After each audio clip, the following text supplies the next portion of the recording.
Okay, we've made it to the 10th plague. This is another Exodus mini, obviously. We're in Exodus 11 for the 10th plague.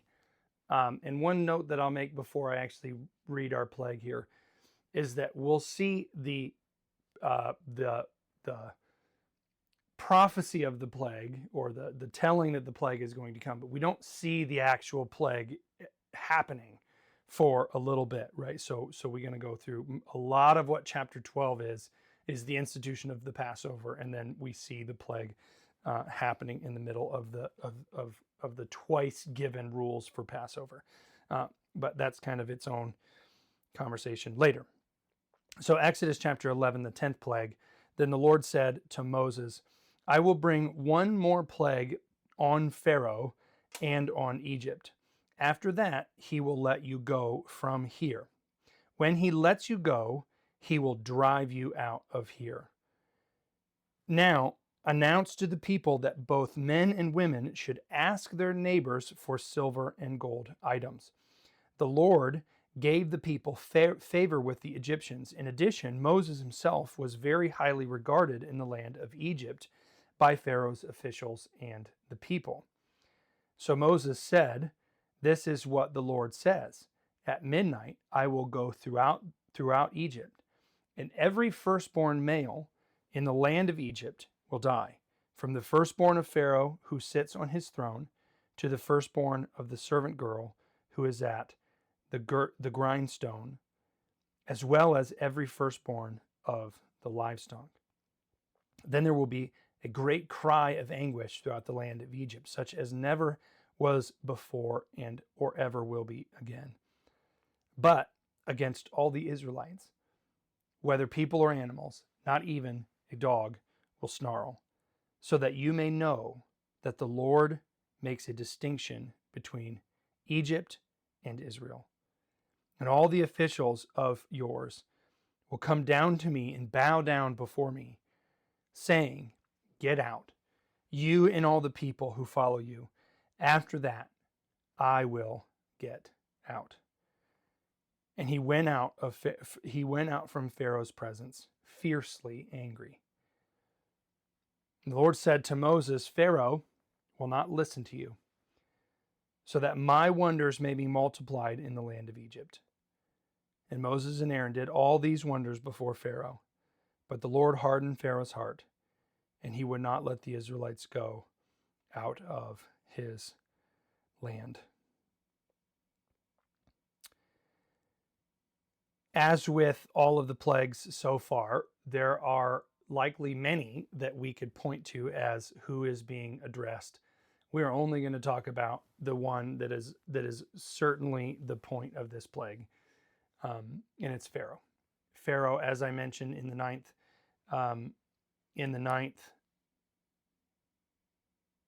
plague, in the mini for the ninth plague, thinks of himself as deity, and we see this in a lot of places in ancient Egypt, but very particularly, what we notice about Pharaoh is his claim to be in charge. He has power and status as the emperor, as the king, as the ruler of a very big and prominent place in Egypt. But he's also almost certainly not the first Pharaoh, and not a descendant of a Pharaoh, or somewhere along the line his descendants aren't pharaohs, right? So a lot of time, there's a number of times where dynasties change in Egyptian history, and so there's this kind of movement, and because of these things, because of all of these things, his sovereignty in the nation, his power, his might, his status, all these kind of things, this rises to his head.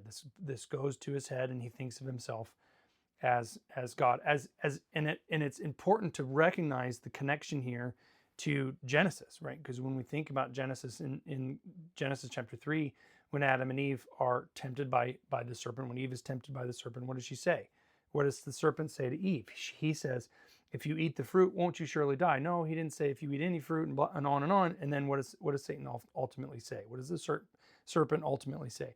No, you will not surely die. You will become like God. And this is the temptation of all sin, to be God of your own life, to be deity of your own life, to have sovereignty and control over your own life. And Pharaoh becomes the example of this, the most notable and most plain example of this coming to full term, if you will, right? Like, we recognize it in our own lives when we try to do things and we try to have control, and when we want to not listen to what God's commands are. Pharaoh has as much as humans can, has control, has power, has might, has status, and this is the ultimate attack that God is making, right? All of these other gods ultimately will fall short because they're supernatural beings, or they're false supernatural beings, is how we would say it as Christians.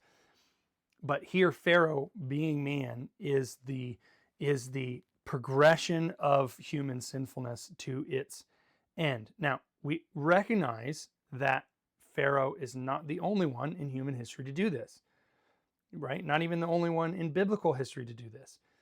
But Pharaoh is simply the example that is used, and this is why Paul references Pharaoh in Romans chapter 9, recognizing Pharaoh as sort of this, as the example that God uses to address human sinfulness and the human desire to rise to power and to be God over our own life.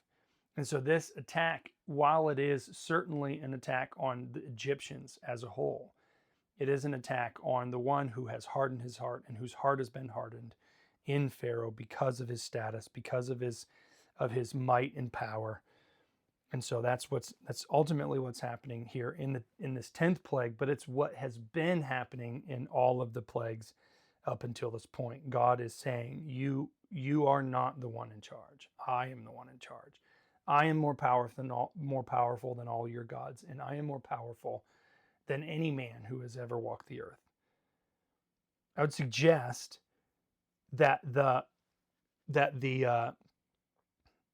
judgment that we find in the 10 plagues is certainly part of the story, but it's not the ultimate point of the story, right? The judgment on Pharaoh in Egypt, it's not ultimately the point. Ultimately, the point is God and his power, his name, and his mercy, right? Because what do we see throughout these 10 plagues? What has been sprinkled in throughout these 10 plagues? God protecting and skipping over his people, the Israelites. And we tend to, with our own modern eyes, we tend to only look at this negative, the negative side of things versus the mercy that is being shown through this. So there's really two other things that I want us to take note of. The first is the presence of God, and this is actually the whole verse, and I that's a mistake, but it's okay. The first is the presence of Moses. I said the presence of God. The presence of Moses in front of Pharaoh, right? So Pharaoh says, "You don't see me again, or else I'll kill you." And Moses responds, "You're right. I won't see you again." And then immediately in the next verses, there's Moses in Pharaoh's presence. So there's really two options. One is that they're just being blustery, and both of them are like, "Yeah, I'm never going to see you again." And then they don't really follow through. I don't really think that that's what's happening. Rather, I think what's happening is that the end of the 9th plague, the turning the lights back on, if you will, of the 9th plague, at the end of the 9th plague, is when Moses says, "By the way, I'm not coming back into your presence because this is the plague. This 10th one is the plague that has always mattered, and it's the 10th plague that is going to stop you and is going to get you to send us away," right?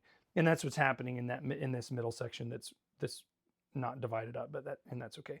And then the other thing is that Israel plunders, and maybe again we don't like, in our modern sensibilities, we don't like that kind of terminology. Oh, Israel is plundering the enemy, because we think of ourselves as so much more compassionate than the people of the Old Testament, which is a silly notion, because we're certainly not more compassionate. We just simply don't have the capacity. that they maybe did. But look what he says, like, go tell the people to talk, both men and women, to talk to their neighbors, and the neighbors are going to give them silver and gold. But I talk about it as plunder because there's like some suggest that it's not plunder necessarily, it's payment for everything that they've done in Egypt for the 400 years that they're in the land of Egypt, which is an interesting thought, and maybe there's some truth to that. But I also don't necessarily think that that's what's going on. The Bible does not very few times in the scriptures is there like, we're going to soften the edges a little bit so that people might not be kind of concerned by whatever just happened, right? Like usually what happens is we just tell it like it is. God is plundering the Egyptians for their wickedness and to benefit the people of Israel, God's people. And we see this kind of in two ways. We see it in quite literally silver and gold, plunder, but also we see it in, and that's not the right verse either.